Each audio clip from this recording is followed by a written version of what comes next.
Welcome to the Dementialand Serial Podcast, a story for everyone who knows someone living in or near Dementialand. My name is Suzka, and this is my story.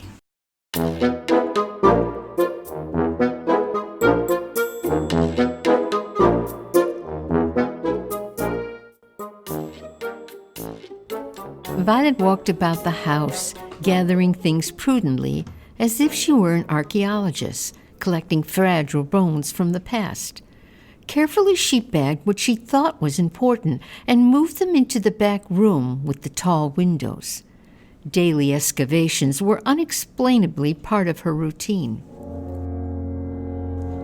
In one of her early gatherings, I noticed she had in her bag a collection of toiletries, a postcard with palm trees from my older sister, a few rolls of duct tape, and a cigar box filled with pennies.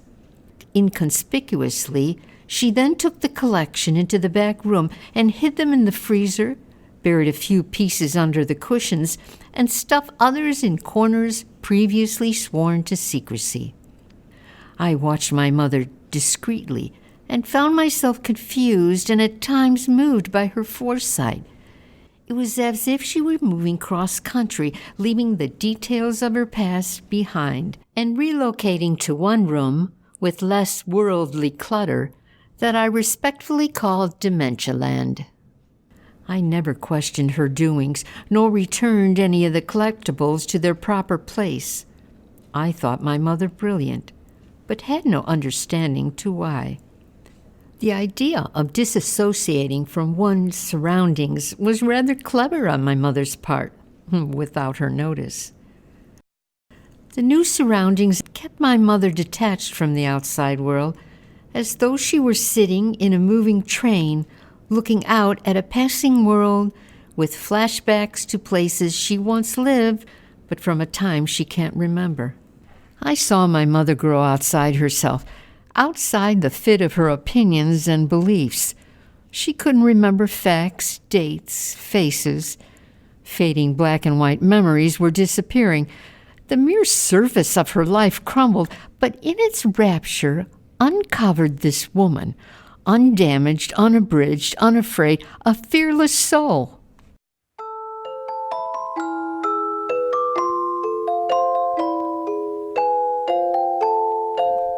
Basically, Dementialand was located in the back corner of my mother's house, a room about 15 by 25 feet with tall windows that stood shoulder to shoulder and extended from corner to corner to corner.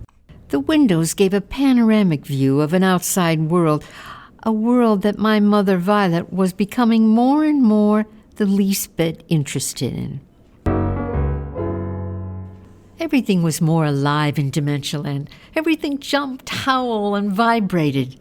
It shook us silly, and at times slapped all of us senseless until the last hinge that held all of us tightly to yesterday's yesterday snapped.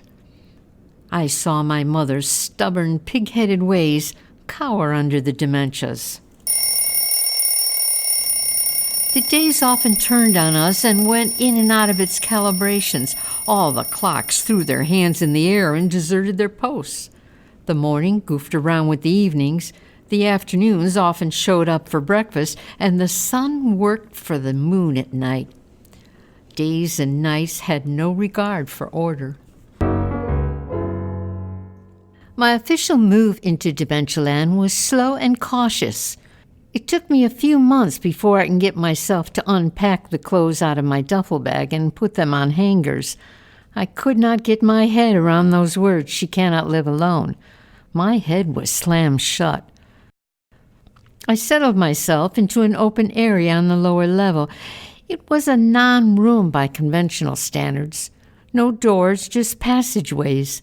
Boxed items no longer fashionably acceptable or useful were lowered to this level. But the room was close enough to hear the goings-on of my mother and her travels in the night. There was a tiny room downstairs tucked in the corner. You could possibly call it a guest room, because it did have a bed, an old bed, stiff in its appearance but lost in its support. I often slept in that room, on that bed, obviously not for its comfort, but to get far away as I could from the dementias. The room had one window touching the ceiling, way above eye level. This was very common in Chicago basements.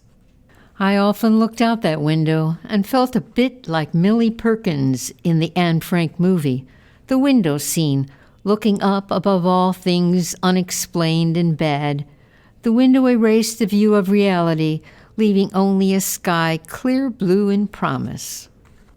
It's winter, December. I wasn't going home, and I wouldn't be painting any time soon. I thought my mother alone that night, except for me, but I was wrong. The moment he walked in, the entire room was wrapped in his smell. His scent had all the precision of Old Spice gone bad. His boots whispered uncle all the way down the hall. He shook a little noisemaker, as if to express the tiny twitch of a man.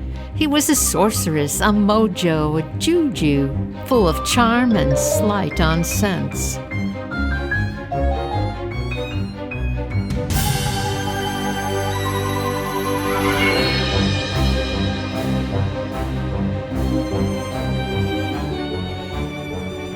This was a big stage show. The headliner was Milton the Magician. He performed wonderful tricks, and many of them actually worked. Like when he poured water back and forth between pitchers. First he turned it into wine, then he turned it into beer, and then he turned it into whiskey. I knew it was whiskey that he finally turned it into, because he needed somebody to come up out of the audience to help him. I went up for both shows. It was like my father's Jack Daniels. I only let the tip of my tongue touch the liquid. It smelled bad, and the tiniest taste was even worse. Milton was a 45-year-old man in a mismatched tailor suit. He was slim with hair tightly curled by his own doings and dripping in Vitalis. Another sort of magic trick he learned from a boxed home permanent he performed on himself.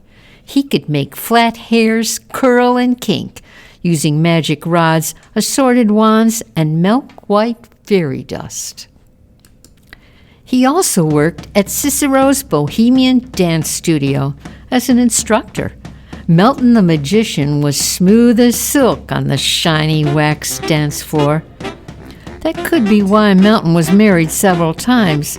His smooth talking and quick footwork across the dance floor was hard for any single 40-plus woman with no imaginable prospects to resist.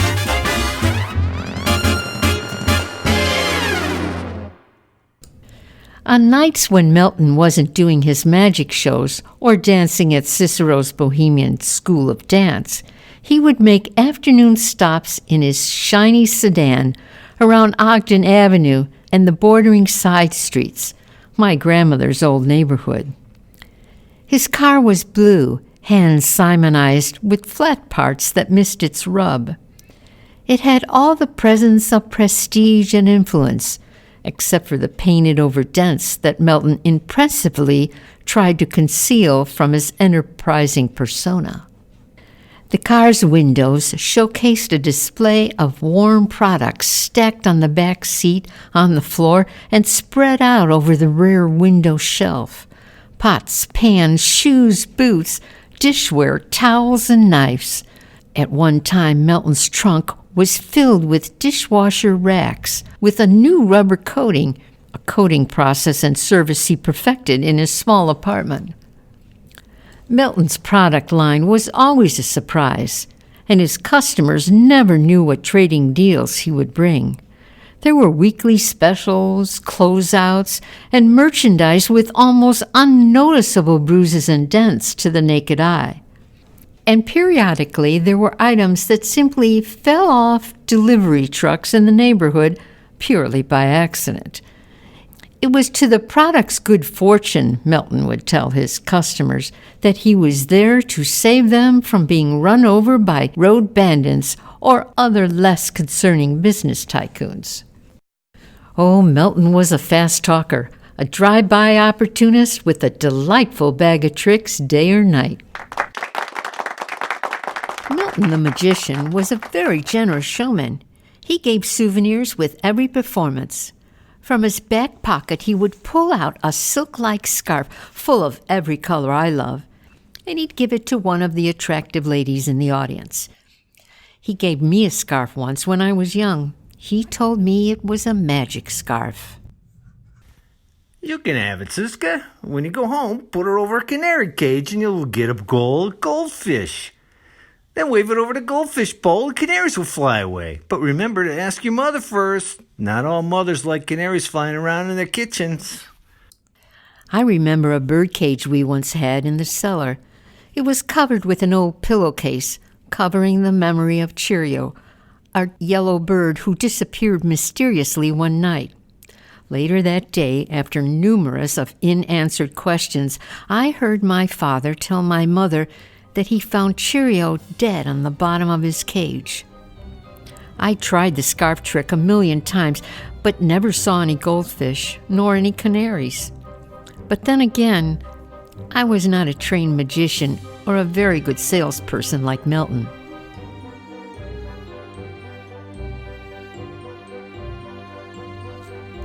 That day, when Milton visited my mother, he brought her a similar scarf, full of color and perhaps magic.